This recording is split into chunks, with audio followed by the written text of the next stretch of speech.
Fíjense que, lo que la ponen, la anterior conferencia que fuimos del tema en Latinoamérica fue en Bogotá y estuvo de locos.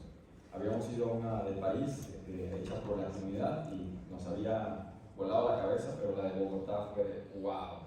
Y me da muchísimo gusto que se estén haciendo más conferencias por acá, y sobre todo escuchar que se tardaron un mes y medio en organizar esto y les salió así de bien. Entonces, pues la verdad es, antes que nada, un aplauso a la organización por juntarnos, porque es muy difícil cuando estamos en este ecosistema, pues nada más nos conocemos por internet, nada más chateamos, estamos en Discord, a veces nos conocemos las caras. Y este tipo de eventos sirve para generar lazos humanos y de amistades y que van más allá, y de ahí empiezan a salir cosas, y pues es una cuestión orgánica, natural, de tengo yo esta idea y tú también esta idea, y por ahí ya estamos hablando en el desayuno, yo estoy haciendo esto, y oye, pero ¿sabías que existe este? ¿Y sabías que existe tal? Los puedes checar y así puedes agarrar cosas de ahí para pues presentar tu proyecto y demás, ¿no? Entonces, qué bueno que vienen acá. Me da muchísimo gusto ver también una audiencia más diversa. Normalmente son más chavillos, y qué bueno, porque se necesita de la experiencia que tienen ustedes para implementar las cosas que estamos haciendo por acá, ¿no? Bueno, pues yo les voy a hablar sobre los bienes públicos. En Web3 se habla mucho sobre public goods o bienes públicos. Sobre procomunes, porque también se hace una diferencia, se habla sobre bienes públicos, sobre los comunes, y sobre los bienes privados nada más voy a dar un ejemplo al final, porque pues, todos ustedes ya los conocen. Yo soy Humberto de Huerta, vengo de México y represento un proyecto que se llama Urbánica, y Urbánica es una escuela de activismo inmersiva. Déjenme checar cómo funciona esto. Ahí está. Bueno, pues justo estaba dando las gracias aquí a los organizadores por haber hecho posible esto aquí en Guatemala y que se siga repitiendo en más ciudades. Bueno, pues Urbánica es una escuela de activismo inmersiva no en el sentido de realidad virtual, sino inmersiva en que cuando nosotros estamos yendo a la escuela o viendo un video, lo estamos haciendo de manera pasiva, viendo un video o escuchando a una persona, y no estamos haciendo nada más que eso. Entonces la inmersidad es el generar un impacto en tu realidad, eso es la inmersidad. Y pues justamente nosotros traemos este concepto a la educación, donde lo que aprendas lo puedas implementar en tu vida y en tu comunidad conforme vayas avanzando.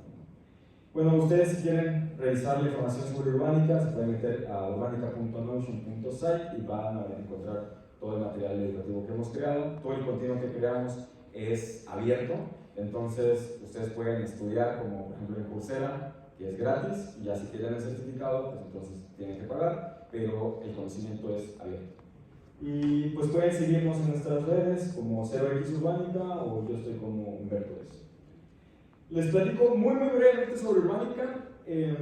La Dream Machine, que es una organización latinoamericana de investigación sobre proyectos que están en Web3, específicamente en el tema de finanzas regenerativas o de impacto, nos clasificó dentro del Objetivo de Desarrollo Sostenible número 4. Nosotros no nos clasificamos en esto, ellos hicieron un mapeo sobre los Objetivos de Desarrollo Sostenible, y cabe destacar que por ahí tuvimos una discusión porque yo fui certificado como embajador de la Agenda 2030 antes de que pues, me educara más al respecto sobre postcapitalismo, y ahora tengo ahí mis diferencias al respecto, ¿no? Entonces estuvo buena la conversación que se armó con la Dream Machine.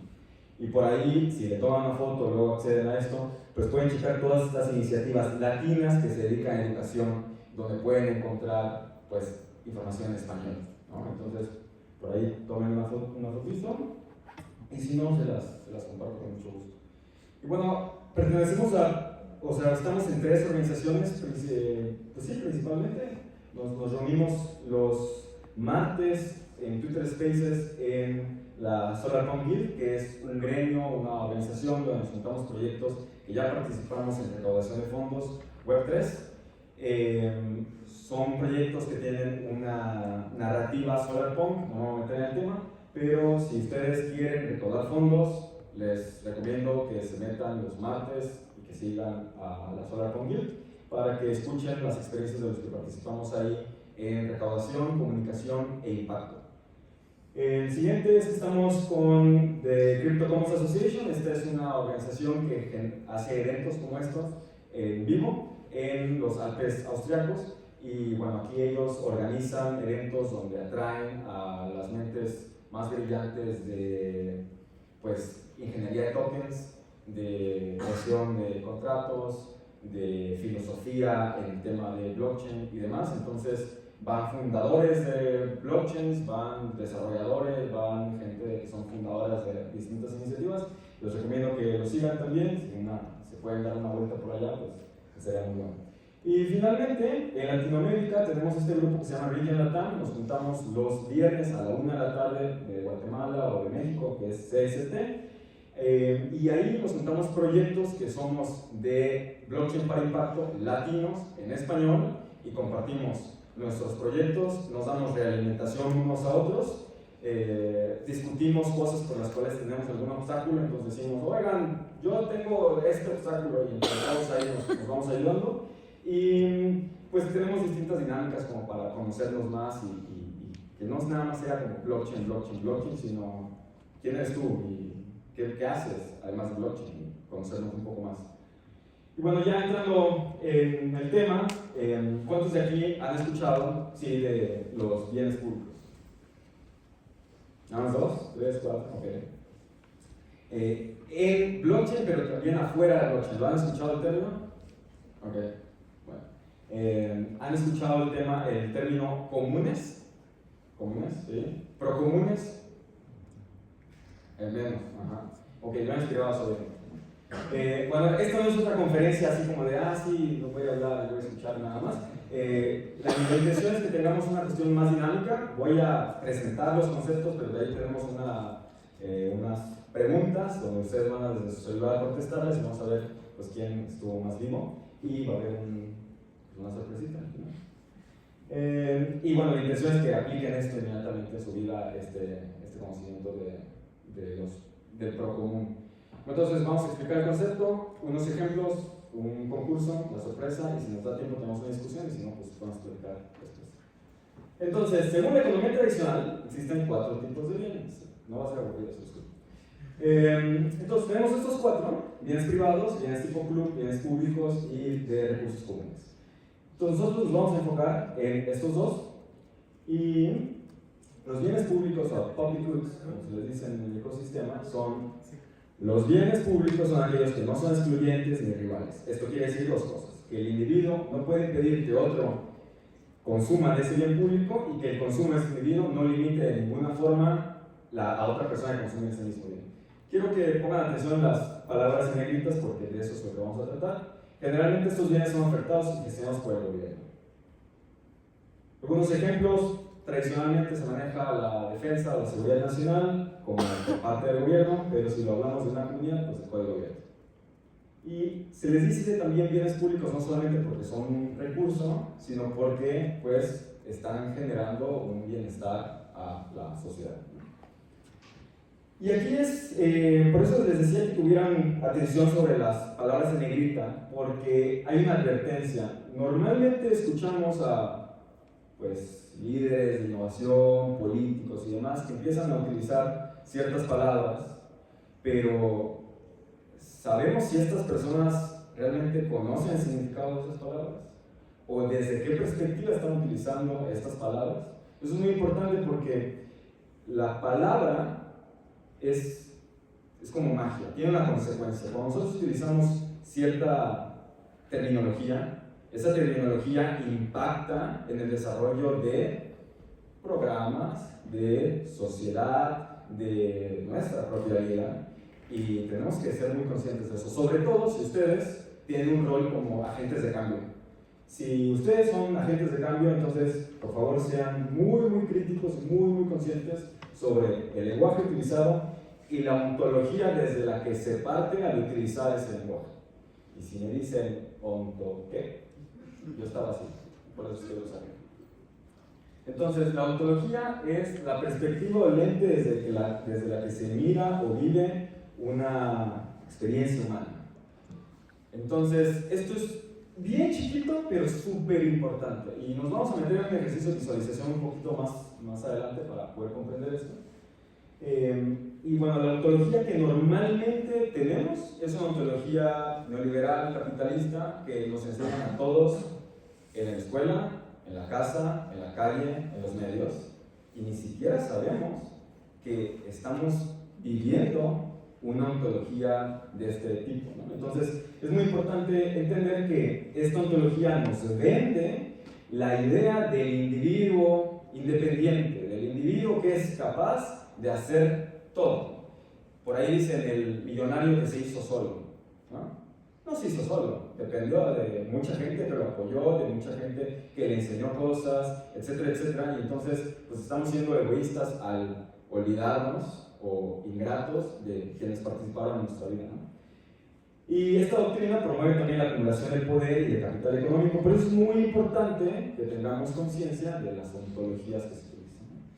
Entonces, como les decía, todos los días somos bombardeados por esto y ni nos damos cuenta, y a tal grado que a mí cuando me empecé a estudiar sobre postcapitalismo me venían dos preguntas, y son estas, si ustedes se las han preguntado, es ¿por qué, sobre todo los partidos de izquierda o políticos, activistas de izquierda, se dicen de izquierda, no logran hacer ningún cambio, incluso hacen las cosas peor, terminan haciendo las cosas peor? ¿Por qué? ¿Por qué está pasando esto? Cuando saben, estas personas tal vez se inician porque dicen, oye, es que mi sociedad está mal, mi colonia está mal y quiero hacer un cambio, pero no saben cómo hacer un cambio. ¿Por qué? Porque hemos sido educados solamente de una manera y es muy difícil imaginarse las cosas si no nos han abierto la mente hacia otras posibilidades, ¿no? Y la otra pregunta es, ¿por qué es más fácil emprender un proyecto lucrativo que uno social? Si se fijan, los empleadores sociales la tienen durísima, porque no hay mucho contenido, ni en internet ni en la escuela, que te diga cómo salir adelante de esos obstáculos cuando te enfrentas con pues, formas de hacer y de vivir distintas a las que nos enseñan todos lados. Entonces, yo digo, pues esta es mi opinión, ¿verdad? Mi perspectiva, con base a lo que he estudiado y investigado y platicado con más personas, trabajado, es que, lo que les decía, es muy difícil imaginar futuros cuando todos los días somos bombardeados con distopias, todos los días somos bombardeados con formas de que nos vamos a acabar, nos vamos a extinguir, que el ser humano es una bacteria, que ese tipo de cosas las repetimos y nos las dicen en películas, en series, en revistas, en la calle, y terminamos aceptando y diciendo, sí, somos una lacra. Y eso está bien tóxico, ¿no? Entonces todo esto viene realmente de una campaña que pues evangelizó y empezó Margaret Thatcher, que justamente hablaba de no hay una alternativa. There is no alternative, Tina, ¿no? Nos enseñaron a que la privatización es el punto a lograr. Si logras privatizar algo y sacarle provecho, la hiciste muy bien, ¿no? Y nos enseñan que pues, privatizar también es hacer a la vida un otro en vez de ser parte de, y a volver la vida objetos para que pues, pueda ser comercializable, ¿verdad? Y entonces cuando teníamos obstáculos y no sabemos cómo, llega Margaret Thatcher y nos dijo, oye, pero es que te dije, no hay alternativa, ¿no? Cuando la verdad es que sí, existen muchas alternativas. Y no son cosas de teorías económicas o un güey o una señora que nos está dando un discurso, sino hay gente que vive haciendo esto. El tema es que pues, somos bombardeados con una ontología y unas formas distintas, ¿no? Entonces, eso es importante porque muchos de nosotros que estamos aquí imaginamos el uso de tecnología para mejorar nuestra sociedad. Y entonces empezamos a bosquejar, pero pues muchas veces nos limitamos por estos mismos obstáculos pero afortunadamente habemos todavía muchas personas que seguimos ahí todos los días luchando, imaginando, y pues ser visuales ayuda mucho. Estas personas, Dustin Jacobus, me gusta mucho el arte que hace porque él imagina mundos solarpunk en el sentido donde la naturaleza y la humanidad nuevamente conviven, coexisten, y entonces diseña cosas muy, muy específicas en vez de decir, la sociedad futura es buena, ¿no? O sea, simplemente un medio de comunicación como el tren puede ser abajo y arriba tienes campos, y se imagina y lo pone así, entonces la gente dice, órale, qué padre, ¿no? Y alguien que tal vez está en esa posición, pues puede hacer al respecto algo. No me voy a meter más aquí, simplemente que pues contemplemos que se puede imaginar y que no paremos esa imaginación. Hay gente que lo está llevando más allá y ya está desarrollando, promoviendo, facilitando el uso de distintas tecnologías, distintas metodologías para implementar pues, formas alternas de vivir. Entonces, cuando tenemos un obstáculo nos quedamos así, y una de las soluciones que a mí me ha servido es justo comprender otras ontologías. Entonces, para esto, el tema aquí es que hay que comprender que hay una diferencia entre bienes públicos y los comunes y los procomunes, y eso es lo que vamos a hablar en esta parte. Entonces vamos específico otra vez nuevamente a los bienes públicos. Recuerden estas palabras que están en negritas, y por favor quédenselas en su mente, no se queden como aquí la amiguita, que se les va a olvidar. Entonces vamos a hablar sobre recursos comunes contra procomunes, ¿no? Son cosas distintas. Recursos comunes vienen de la perspectiva de economía tradicional, son recursos, ¿no? Y entonces la definición es productos o recursos que no son excluyentes pero sí rivales. Esto significa que básicamente cualquier persona puede acceder a ellos con el limitante de que cada vez que alguien los consume, pues le quita la posibilidad a otro o le reduce la capacidad a otro de consumirlo. Y al ser recursos comunes, normalmente no hay un gobierno o ente que lo gestione, y lo más probable es que acabe haciendo una sobreexplotación, lo cual es un argumento para la privatización. Y bueno, se entra la tragedia de los comunes, que esto es lo que dice la tragedia de los comunes, ¿no? Entonces, yo les quiero decir que esto es pura mentira, ¿sí? ¿Y por qué? Es pura mentira, lo estoy diciendo nada más yo, ¿no? La tragedia de los comunes sale en 1968 por Garrett Hardin, y desde entonces las universidades más prestigiosas del mundo lo han repetido como loros, y la gente ni lo critica ni lo piensa. Afortunadamente, Elinor Ostrom, premio Nobel de Economía en 2009, se gana un premio Nobel de Economía al decir y al argumentar de manera científica cómo la tragedia de los comunes es un mito. Y esto es súper importante porque además de que esto ya pasó, la gente y las escuelas nos siguen enseñando a hacer loros. Y cabe destacar que la tragedia de los comunes fue creada desde un escritorio pensando sobre cómo se comportan las comunidades al interactuar con la naturaleza específicamente, porque tenemos una perspectiva de economía tradicional, recordemos eso.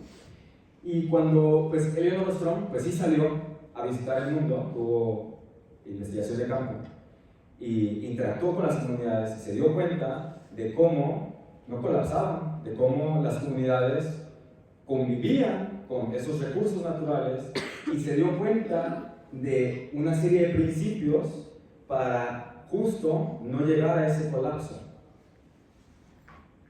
Entonces, pero, Elinor Ostrom también sigue una perspectiva tradicional. ¿Por qué? Porque son recursos, ¿sí? Y nuevamente regresamos excluyentes y rivales, ¿verdad? Bueno, entonces aquí hay una diferencia fundamental, la cual es recursos comunes y procomunes, tienen una diferencia ontológica, tienen una diferencia de perspectiva, y a eso es lo que vamos.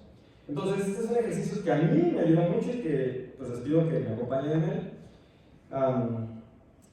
Cuando uno solamente ha recibido una ontología, una forma de vivir, es como si uno estuviera viendo a través de una ventana, imagínense así, y mientras más sabemos de esa perspectiva, mientras más nos bombardean con esa perspectiva, es como si nos metiéramos más a la ventana, a tal grado que se nos olvida que es una ventana. Y que, imagínense, esta es la ventana aquí, y ustedes ya están así.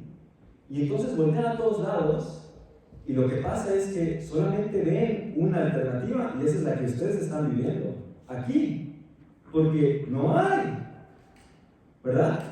Entonces yo les invito a que den 1, 2, 3, 4 o 5 pasos los que les hagan falta, y vean que, ok, es una ventana. Y den un poquito más de pasos, y vean que hay otras ventanas. Y no significa que ustedes van a reconocer el nombre de las ventanas, pero simplemente se dan cuenta que existen ontologías distintas, y eso es algo muy importante. Ahora bien, cuando una persona o ustedes quieren ver o comprender una ontología distinta desde la ventana en la que se encuentran, es imposible. Es como si alguien que viene de visita a Guatemala, viene 2, 3 días, y escribe sobre cómo es Guatemala, sobre la vida en Guatemala, y que dice, no sé, tal vez Guatemala es muy inseguro, no recomiendo a nadie venir a Guatemala porque, pues, todo está feo. Y ustedes como guatemaltecos o guatemaltecas dicen, oye, espérame, o sea, yo tengo aquí 20, 30 años, y para comprender mi realidad, tuviste que haber sufrido devastaciones, crisis, tuviste que haber vivido glorias, felicidad, convivencias, experiencias familiares, tuviste que haber vivido cosas. No puedes venir y decir que Guatemala es tal si no estuviste aquí, o por lo menos no puedes decir, inclusive un guatemalteco o guatemalteca, no puedes decir que Guatemala es tal cosa si no ha visitado otros lugares de Guatemala, ¿verdad? Lo que pasa cuando uno habla desde una ontología, desde una perspectiva, desde una ventana, y no ha salido de esa ventana, es que piensa que todas las ventanas son así. Es más, que no existen otras ventanas. Ustedes, si nunca han salido de su ciudad, piensan que todas las ciudades son así. En todo el mundo. Inclusive podrían, no sé, juzgar a los daneses y no saben ni siquiera qué onda porque no han vivido allá, ¿no? Así de fácil. Entonces, piensen en la ontología como una ventana. Y para justo conocer otra ciudad u otro país o poder criticar algo, pues tienen que ir ustedes y meterse a esa ventana, vivir, ¿no? O por lo menos leer de alguien, o por lo menos leer de alguien que haya vivido ahí. Yo no le creería a un gringo que viene aquí y me habla sobre Guatemala, le creería a un guatemalteco o guatemalteca, ¿no? Eso. Entonces, los comunes, o commons en inglés, o procomunes en Latinoamérica, son una perspectiva distinta, y eso es lo que vamos a ver. Entonces, los procomunes es un conjunto de 3 elementos: un sistema vivo o un recurso valorado y protegido por una comunidad cuya vida tiene una relación mutua con ese recurso o sistema vivo del que hablamos, y 3, un sistema de gobernanza, es decir, un sistema de reglas que garantizan tanto a los actuales como futuras generaciones de seres vivos que puedan seguir disfrutando de ese recurso o sistema vivo. Mencioné escasez, rivalidad, exclusividad, forma de ver. No, ¿verdad? ¿Por qué? Porque el procomún no es un objeto, sino es un sistema social. Es un sistema social.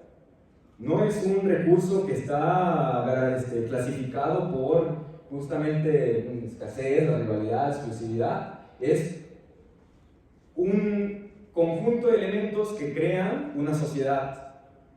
Una sociedad que, digamos un ejemplo, tienen ustedes un lago muy bonito, y si la gente que le interesa el lago se coordina y dice, nosotros vamos a cuidar el lago y vamos a crear nuestras reglas para que nadie venga y haga daños al lago, y tienen la forma de garantizar que se cumplan esas reglas de manera que puedan beneficiarse del lago al mismo tiempo que garantizan que el lago siga existiendo de la calidad que ustedes la están disfrutando. Eso es un sistema social. Y bien, ¿no? Viene de provecho común. Eso es así, fácil, es muy fácil recordarlo, ¿no? Entonces, la forma en la que nos expresamos, les decía en un principio, hace una gran diferencia. Cuando nosotros basamos nuestro sistema político, cultural, económico en productos, recursos, en clasificación por tipos de bienes, en consumidores, en tener la necesidad de un gobierno o un ente que nos diga cómo comportarnos, en relaciones transaccionales, entonces porque estamos en la precariedad y miseria en la que vivimos. Sin embargo, si nosotros nos planteamos un sistema donde reconocemos la vida como vida, donde reconocemos las relaciones que nos acercan a la vida o a los recursos, que no necesariamente tiene que ser algo vivo, y tenemos una relación de cuidado, de interés mutuo, entonces pues podemos hacer algo que nos lleve más allá de donde estamos. Y esto es el poscapitalismo. El poscapitalismo no es un anticapitalismo y no es una alternativa, no es comunismo, no es socialismo, es lo que le sigue al capitalismo. Y bueno, si quieren saber ustedes específicamente ejemplos de cómo esto funciona en la vida real, de cómo ustedes lo pueden implementar, de qué cosas existen en sus ciudades que ellos mismos no saben que son procomunes, que ustedes tampoco lo saben. En Urbanica tenemos, si se meten a la página, tenemos una serie de hilos sobre un libro que se llama El catálogo de comuneros de agentes de cambio, el cambio, y vienen por categorías, viene de los procomunes de alimento, los procomunes de tierra, los procomunes de cuidado o salud, etc. Y entonces son cosas o son conceptos que existen y que funcionan y no es algo que me estoy inventando. Y bueno, regresando a la parte de public goods, en el ecosistema cripto se dice public goods are good, y por todos lados hablamos de los public goods, ¿verdad? Y yo digo que pues uno simplemente no puede decir que un bien público es bueno porque se llama bien, ¿sí? Y yo creo que en cripto estamos construyendo procomunes, no siempre, no en todos lados, pero creo que estamos construyendo procomunes porque si ustedes se fijan, estamos creando pues tal vez un protocolo que tiene una comunidad, que tiene un sistema de gobernanza y que está generando un bien social. Entonces, estamos creando sistemas sociales. Eso no es un bien público, eso es un procomún. Hay que saber la diferencia. Y yo les pido que hagan esta cara cada vez que escuchen a alguien decir bien público y se estén refiriendo a un procomún. Que exijan que las personas aprendan las terminologías, porque por ahí en una conferencia estaban diciendo, no importa qué nombre le pongan mientras vengan aquí. Sí importa, porque tiene consecuencias. Y en finanzas regenerativas específicamente tenemos que tener mucho cuidado, porque no porque diga regenerativo, lo es, no porque diga una petrolera que está haciendo acciones de sustentabilidad, lo es. Salió hace poco un reporte de Walmart diciendo que se comprometían a neutralizar todos sus operaciones y que iban a tener algo de regeneración, algo así mencionado. De todo el reporte, las veces contaron, las veces que mencionaron regeneración fue el título. ¿No? Entonces, si están ustedes en ReFi, no es como comprar, vender, algo de yo, hay que ser muy consciente. Y les pido otra cosa, que cuando escuchan hablar a alguien sobre public goods, le digan, oye, ¿sabías que Urbanica da cursos sobre poscapitalismo, inteligencia artificial y blockchain? Y pues, es gratis. ¿No? Bueno, voy a dar unos ejemplos muy rápidos. Si un cuerpo de agua fuera gestionado como un bien público, pues según la economía tradicional, al ser excluido y rival, entonces no sería un bien público, caería en la clasificación de un recurso común. Digo, podemos entrar a detalles y tal vez decir que sí o que no. Lo que pasaría, y pasa mucho en Latinoamérica, es que al no ser de nadie y decimos que es del gobierno, entonces es del gobierno, no es nuestro, nos sentimos ajenos y entonces pues pasa justo la sobreexplotación o el daño y por ende se fomenta la privatización, ¿verdad? Bueno, si fuera manejado como un procomún, pues sería reconocido como parte de la vida de la comunidad, como la mayoría de las culturas indígenas con los recursos naturales son parte de su vida. Sería gobernado por guardianes comprometidos a proteger y garantizar la disponibilidad y salud del agua para las generaciones actuales y futuras. Y este cuerpo de agua no podría ser propiedad de nadie, es importante, solo puede ser administrado. Las personas son prosumidores, que es el que son productores y consumidores, y bueno, se benefician todos de él, ¿no? Y privado, pues el agua es su estado natural, no tiene valor. Para obtener ganancias de ella se necesita imponer trabajo, o sea, procesarla de alguna manera, y el agua es un producto, es propiedad y gobernado por una entidad privada. La disponibilidad y salud de ella depende del precio que paguemos por ella. Otro ejemplo rápido es software de código abierto. Es un bien público porque pues, no es excluible y no es rival. Es un producto no necesariamente gobernado por nadie, a menudo es gratuito, con acceso libre a su código, solo si hay gente interesada en mantenerlo, solo si hay gente que pues, pone ahí el hosting o lo que sea para que lo pongan en GitHub, por ejemplo GitHub, ¿no? Y que otras personas puedan acceder.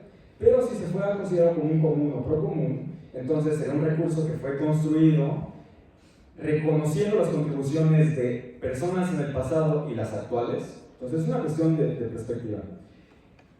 Sería mantenido y gobernado por aquellas personas interesadas en él y establecerían reglas para mantenerlo, enriquecerlo, protegerlo de potenciales formas de encerrarlo, desaparecerlo, lo que sea. Y las personas son consideradas personas y tienen un rol como prosumidoras. Es decir, que las personas que acceden a él también pueden aportar valor a él, y eso es algo importante. Y bueno, como privado, pues normalmente sería código cerrado. Sí hay empresas que generan código abierto, como empresas privadas, como Red Hat, que después fue comprada por IBM, pero pues el código que hicieron, al ser a través de una licencia de Creative Commons, pues sigue siendo abierto para todos. Y bueno, aquí tenemos las dinámicas.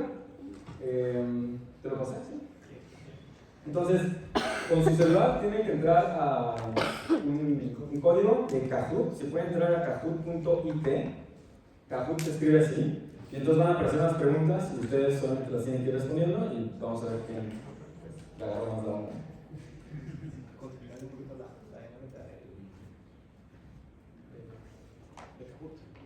Sí, en Kahoot lo que ustedes es que van a ver una